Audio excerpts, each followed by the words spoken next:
મને તો ખબર નહીં, પણ અમારા હાથે ઉદ્ઘાટન કરાયું. પણ આવી મહાન મહાપુરુષ હોય તો એમના હાથે ઉદ્ઘાટન કરાવવું જોઈએ. અમારા હાથે ઉદ્ઘાટન કર્યું એ બદલ અહીંયા આ સંસ્થાના અજમલભાઈ અને તમામ ટ્રસ્ટીઓનો હૃદયથી ખૂબ ખૂબ આભાર માનું છું. અને આ તો મહાપુરુષો છે. ખરેખર બાપુજી બોલી ગયા કે ભાઈ આપણા દેશને ટકાવી રાખવો હોય, આપણી સંસ્કૃતિને આગળ વધારવી હોય તો આ દયાનંદ સરસ્વતી જેવા આપણે પણ આ સંસ્થામાંથી એ પેદાશ કરવા જોઈએ, આગળ મોકલવા જોઈએ, જેથી કરીને ખરેખર દયાનંદજીનું મને પુસ્તક આપ્યું કે આ પુસ્તક વાંચશો એટલે તમારી બધી વાતો આમાં જીવનમાં આવી જશે. વધારે વાત નહીં, પણ આ તો વેદ પાઠિક આચાર્ય છે, વેદના જાણવાવાળા માણસો.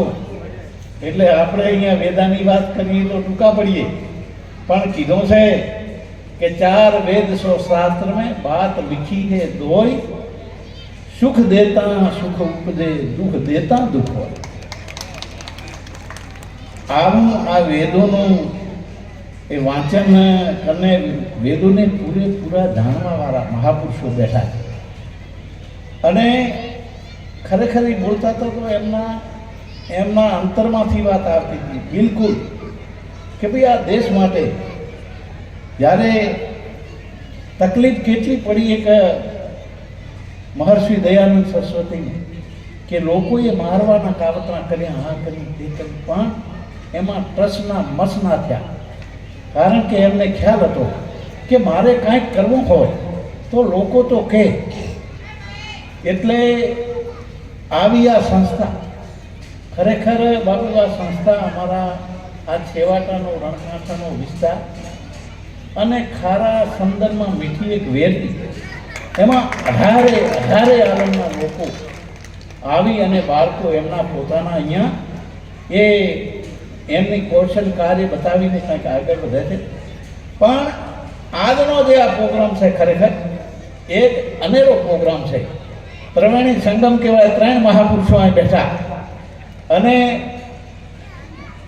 શિક્ષણ, સંસ્કૃતિ અને જે કાંઈ આ અહીંયા પ્રોગ્રામ થાય છે એ ખરેખર એને આપણે બધાએ ખૂબ જ આપણા જીવનમાં પણ ઉતારીને અજમલભાઈ અને એમની ટીમ જે ખરેખર આ શુભ કાર્ય કરે છે એમને હું ખૂબ હૃદયથી શુભકામના આપું છું.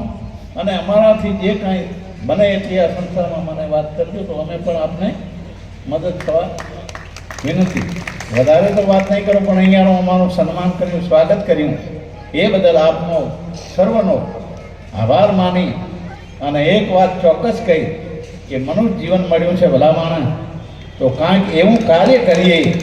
કારણ કે એક સાખીમાં કહ્યું છે, જો તું આયા જગતમાં જગ હશે તુમ રોય, એસી કરણી કર ચલો તું હસો જગ રોય. ભલા માણસ આવો મોંઘો મનુષ્ય મળ્યો અને આપણે એમના જાય તો ઠીક નહીં. કાંઈક પુરુષાર્થ કે જે કાંઈ આપણામાં જે કાંઈ કૌશલ્ય અને જે કાંઈ સિદ્ધાંતો બાપુએ વાત કરી